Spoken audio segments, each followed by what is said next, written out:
Hey everyone, CWD Music here. I'm CWD, and this is going to be a introduction beta testing thing for this new segment I got.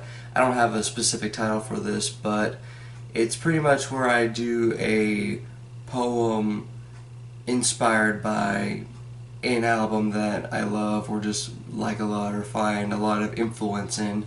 I don't know if I'm going to be doing this weekly or bi-weekly, so we'll see how this segment pans out.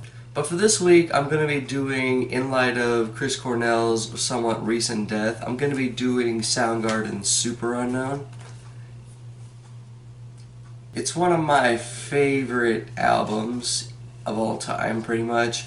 If you were to ask me what my favorite albums of the 90s were, I would definitely tell you that Superunknown is within my top 10 easily. The instrumentals were fantastic pretty much all throughout the course of the album. The riffage on the album is pretty thick, it's pretty dense, it has a nice sludge metal, doom metal vibe to it. It's pretty influential for the grunge era of that time. The guitar solos are great when they pop up. I do like the drumming that Matt Cameron is able to concoct with this thing. He definitely is able to adapt to all sorts of time signatures and rhythms that the band is able to conceive all throughout the course of the record, because there's a lot of different ideas and different compositional experiments going on throughout the album. Lots of different time signatures, lots of odd keys, and all this other stuff going on. Part of the reason the album got so experimental and so out there was because of their bassist Ben Shepherd being as intriguing of an individual as he is with his approach to songwriting. That's what made Bad Motorfinger such a good album as well, and to a lesser extent Down on the Upside, even though that's my least favorite of all the albums that Soundgarden released in the 90s. But a big, if not the biggest highlight of the whole record is Chris Cornell himself. Not just vocally, but the lyrics that he's able to pen for most of the record. Ben Shepherd actually penned the lyrics for Head Down and Half. I don't think any point of Cornell's life could be as lower as his most recent suicide, but if there was a moment where his low was like tremendously low, it would be around this time. He was reading a good chunk of Sylvia Plath at the time, and if you're not familiar with Sylvia Plath, look up some of her poems.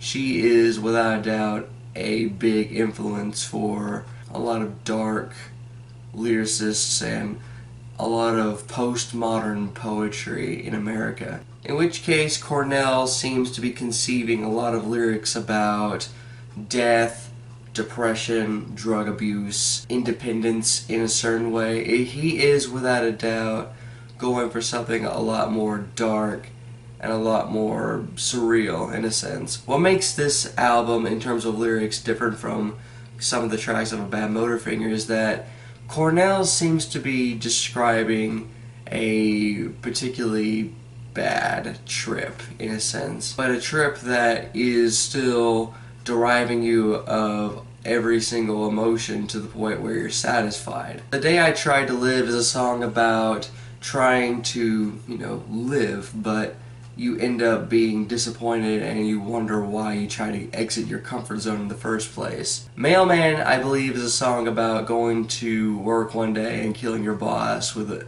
smile on your face because you're going down with him. Spoonman was about the metaphor, the allegory that is Artist the Spoonman, that is a street performer in Seattle. And he seems to describe Spoonman as this other mystical force that is of this super unknown that he describes in certain detail throughout the album. So when I was trying to conceive this poem, I thought to myself, okay, what is the common thread here with Superunknown?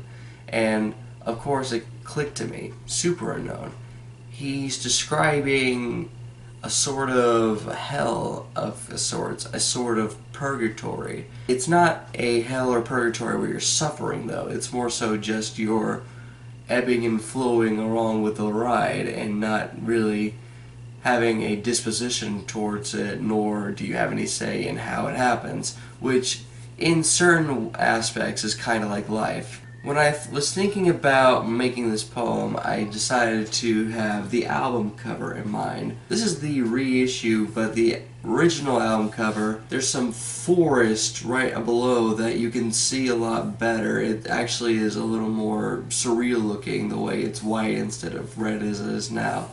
And above, it's described that there is something called a screaming elf, but I like to think of this more so as some kind of star, some kind of impending supernova of sorts, just lurking ahead and constantly just going off over and over and over again, as if it's a final explosive death, but it just won't exactly end, and it's pretty glorious in its release in that regard.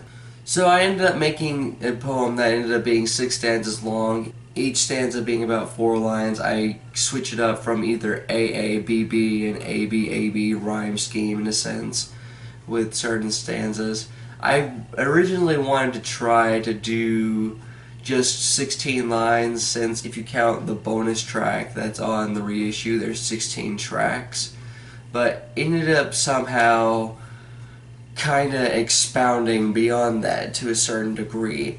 There was just something about what I was imagining with the album cover, with the lyrics, with the instrumentals, that led me to invent something that is something different entirely in a sense. And it ended up being one of my favorite things I ever wrote, or at least recently anyway, since writer's block is a bitch. I'm not sure if I just want to read it out loud, or just put it in the description, or put the poem as like subtitles at the end of this video so you can read along with it.